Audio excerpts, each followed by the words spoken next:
तर आता आपल्यासोबत प्रेम आहे. तर प्रेमचा नुकताच पेपर झालाय. तो कसा होता, काय होता त्याच्याकडूनच विचारून घेऊया.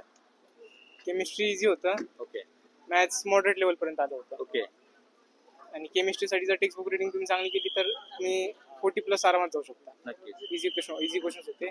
पण फिजिक्स थोडं टफ होतं. बरोबर. फिजिक्स आणि मॅथ्स मॉडरेट होतं. ओके आणि जे लॉजिकचे क्वेश्चन्स आहेत ते जरा ट्विस्ट करून विचारायला लागलेत. आता एक इझी विचारतात, एक ट्विस्ट करून विचारतात. तर विद्यार्थी मित्रांनो तुम्ही बघू शकता जे लॉजिकचे किंवा दुसरे टॉपिकचे सब्जेक्ट्स आहेत ते थोडे आता सेम पॅटर्न मध्ये न विचारता एखादा सोपा क्वेश्चन एखादा ट्रिकी क्वेश्चन असे विचारतात. तो त्या अँगलने तुम्ही नक्कीच अभ्यास करू शकता. आणि डिफरन्शियल इक्वेशन मध्ये क्वेश्चन चांगले सोपे आले होते. ते होते order degree and solution of triangle. Solution नाही आठवत नाही टॉपिक एवढा. ओके काय प्रॉब्लेम. ते ऑर्डर अँड डिग्रीचा 100% क्वेश्चन येते. बरोबर. विद्यार्थी मित्रांनो तुम्हाला जर ही व्हिडिओची सिरीज आवडत असेल तर तुम्ही लाईक करू शकता, सबस्क्राईब करू शकता, जेणेकरून आम्हाला सुद्धा कळेल की तुम्हाला हे व्हिडिओज आवडत आहेत. त्याच्यानंतर मित्रा आजच्या एक्झाम मध्ये PYQs असतील, मागच्या शिफ्टचे काही क्वेश्चन्स असतील तर ते रिपीट होत होते का? मागच्या शिफ्ट मध्ये झालते. सेकंड डेला जी शिफ्ट होती शिफ्ट 1 त्यातला रिपीट झाला होता. Okay y is equals to 0 differential इक्वेशनचा रिपीट झाला होता. Okay. क्वेश्चन एवढंच होतं. ओके. आणि आजच्या एक्झाम मधून तू ओव्हरऑल किती मार्क्स एक्सपेक्ट करतोयस? Around 75 to 80. नक्कीच तुला तुझ्या त्या पर्सेंटाईल वरती नक्कीच बेस्ट टू बेस्ट कॉलेज मिळणार आहे.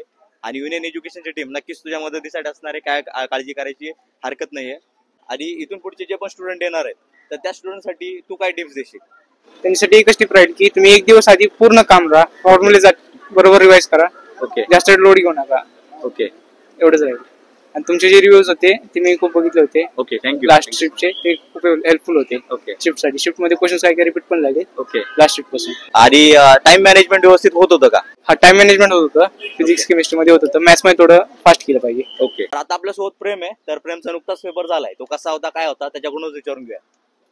केमिस्ट्री इझी होतं. ओके मॅथ्स मॉडरेट लेवल पर्यंत आलं होतं. ओके आणि केमिस्ट्रीसाठी जर टेक्स्ट बुक रिडिंग तुम्ही चांगली केली तर तुम्ही 40+ आरामात जाऊ शकता. नक्कीच इझी क्वेश्चन्स होते. पण फिजिक्स थोडं टफ होतं. बरोबर. फिजिक्स आणि मॅथ्स मॉडरेट होतं. ओके आणि जे लॉजिकचे क्वेश्चन्स आहेत ते जरा ट्विस्ट करून विचारायला लागलेत. आता एक इझी विचारतात, एक ट्विस्ट करून विचारतात. तर विद्यार्थी मित्रांनो तुम्ही बघू शकता जे लॉजिकचे किंवा दुसरे टॉपिकचे सब्जेक्ट्स आहेत ते थोडे आता सेम पॅटर्न मध्ये न विचारता एखादा सोपा क्वेश्चन एखादा ट्रिकी क्वेश्चन असे विचारतात. तो त्या अँगलने तुम्ही नक्कीच अभ्यास करू शकता. आणि डिफरन्शियल इक्वेशन मध्ये क्वेश्चन चांगले सोपे आले होते. ते होते order degree and solution of triangle. Solution नाही आठवत नाही टॉपिक एवढा. ओके काय प्रॉब्लेम. ते ऑर्डर अँड डिग्रीचा 100% क्वेश्चन येते. बरोबर.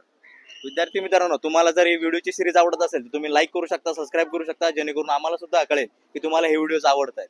त्याच्यानंतर मित्रा आजच्या एक्झाम मध्ये PYQs असतील, मागच्या शिफ्टचे काही क्वेश्चन्स असतील तर ते रिपीट होत होते का? मागच्या शिफ्ट मध्ये झालते.